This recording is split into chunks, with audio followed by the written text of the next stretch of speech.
আসসালামু আলাইকুম। আমি শারমিন আক্তার, শারমিন ফাতিহা চ্যানেলে আপনাদেরকে আরও একবার জানাই স্বাগতম। শীত তো শুরু হয়ে যাচ্ছে, তো অতটা শীত পড়েনি যে এখনই জ্যাকেট বা সোয়েটার গায়ে দিতে হবে।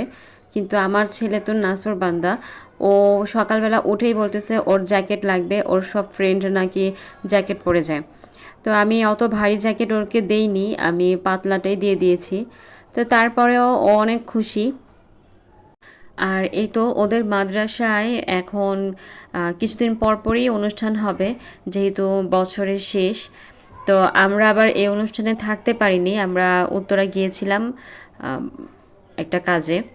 তো যাই হোক, আমি আজকে রান্না করছি বেগুন দিয়ে আলু আর সাগরের পোয়া মাছ। এই মাছটা আমার অনেক ভালো লাগে খেতে।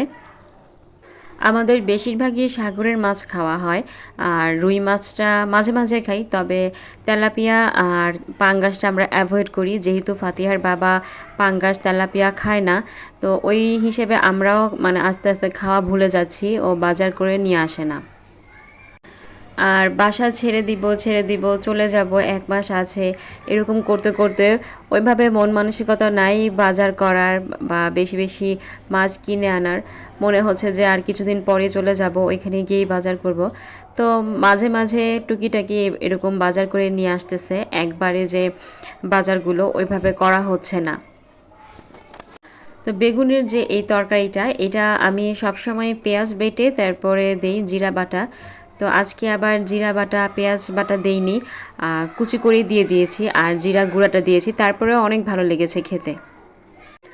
এই পর্যন্ত যারা আপনারা আমার ভিডিও দেখছেন, ভিডিওর কোনো অংশ যদি আপনাদের ভালো লেগে যায় তাহলে প্লিজ একটি লাইক দিয়ে দিবেন এবং চ্যানেলটি সাবস্ক্রাইব করে পাশে থাকবেন। আর অলরেডি যারা করে দিয়েছেন তাদেরকে অসংখ্য ধন্যবাদ।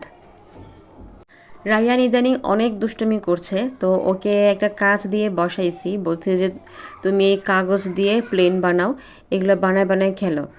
আর এখন তো নুডলস খেতে বসছে, মানে ভাত ছাড়া ওকে যত নুডলস দেওয়া হয় ও ততই নুডলস খাবে।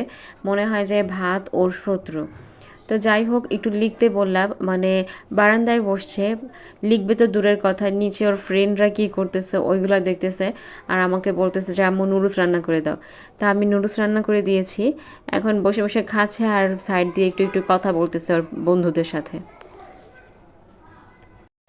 আর তাছাড়া রায়ানের দিকে খুব বেশি ফোকাস করতে পারছি না, ফাতিহার পরীক্ষা, ওর দিকেই বেশি নজর দেওয়া হচ্ছে।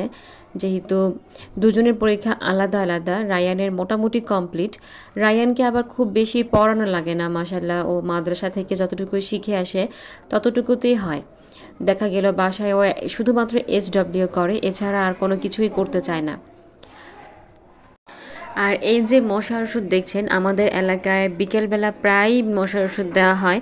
তো এইটা দেখে আমি প্রথমে স্বাভাবিক ভেবেছিলাম, যখন দেখি যে একটু চিল্লাচিল্লি ভাবছি আবার ভূমিকম্প হচ্ছে কিনা, দৌড়িয়ে বারান্দায় গিয়ে দেখি যে মশার ওষুধের সাথে সাথে নির্বাচনের যে প্রচারণা তাও করতেছে।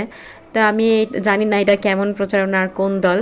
তো যেই দলই হোক, এভাবে প্রচারণা করা কি আসলেই কতটুকু যুক্তিসঙ্গত আমি তা বলতে পারি না। তো সত্যি সত্যি ভয় পেয়ে গিয়েছিলাম আসলে। এখন ভূমিকম্পের আতঙ্কে তো প্রতিদিনই থাকা হয়, মনে হয় যে এখনও ঘুরতেছি আমরা এরকম ওই দিনের ঝাঁকুনিতে। আর তাছাড়া তবে এটা যে পক্ষই হোক, আমরা আশা করি এবার নির্বাচন সুষ্ঠুভাবে হবে আর ভালো একটি দল আসবে। আল্লাহ হাফিজ, আসসালামু আলাইকুম।